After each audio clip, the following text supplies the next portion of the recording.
Dans sa progression à l'intérieur du Sahara, après le départ des troupes espagnoles, les Marocains ont tout d'abord décidé, sur le plan stratégique, de s'implanter fortement dans les centres urbains, à El Ayoun bien sûr, et surtout à Smara.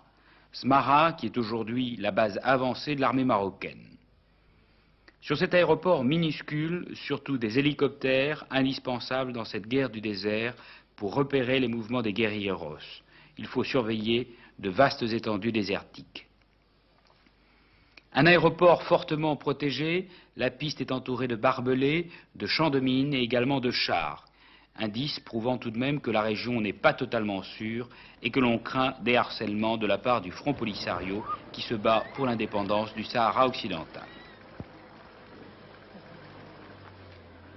Dans le village lui-même de Smara, qui est en fait une toute petite agglomération, la coexistence entre la population et l'armée a l'air de bien se passer, quoique l'atmosphère semble parfois tendue.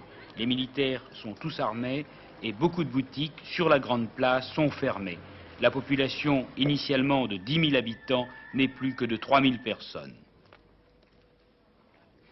Deuxième phase de cette récupération du Sahara, installée dans les centres urbains, l'armée marocaine a lancé une opération intitulée Assainissement.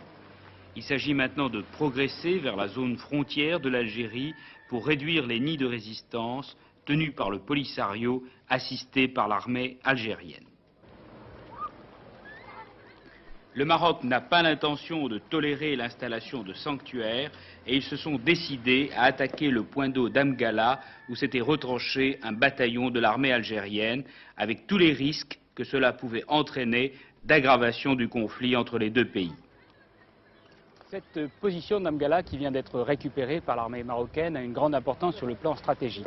D'abord parce qu'elle est située dans une région de collines et également de plateaux, mais aussi parce qu'elle est située à seulement quelques kilomètres de la frontière mauritanienne. La frontière mauritanienne est le ventre mou du Sahara ex-espagnol et c'est par là surtout que réussissent à s'infiltrer les hommes du Front Polisario et également quelques éléments de l'armée algérienne. La dernière bataille que nous avons livrée au Sahara, c'était la bataille d'Amgala, où des unités de l'armée algérienne s'étaient installées.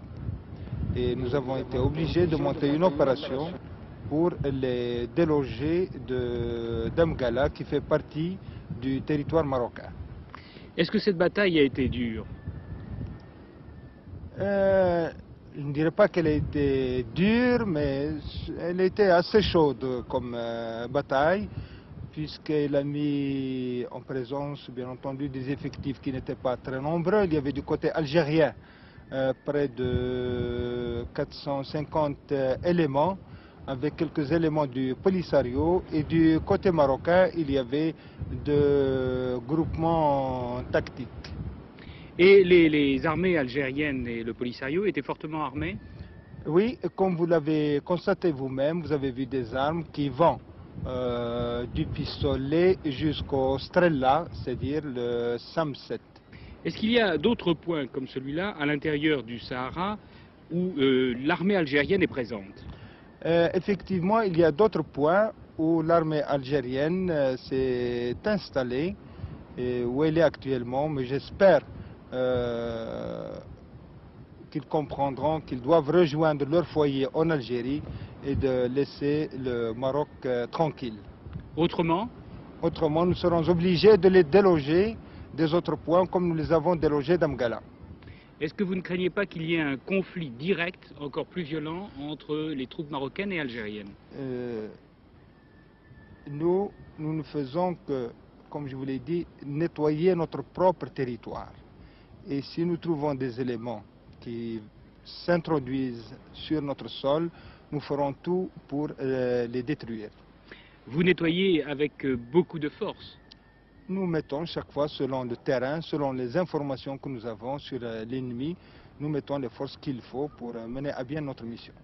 Toujours triste spectacle que celui de prisonniers, ces hommes algériens ou sahraouis du Front Polisario, on ne le sait pas, car il a été impossible de leur parler, sont emmenés par avion militaire à Rabat.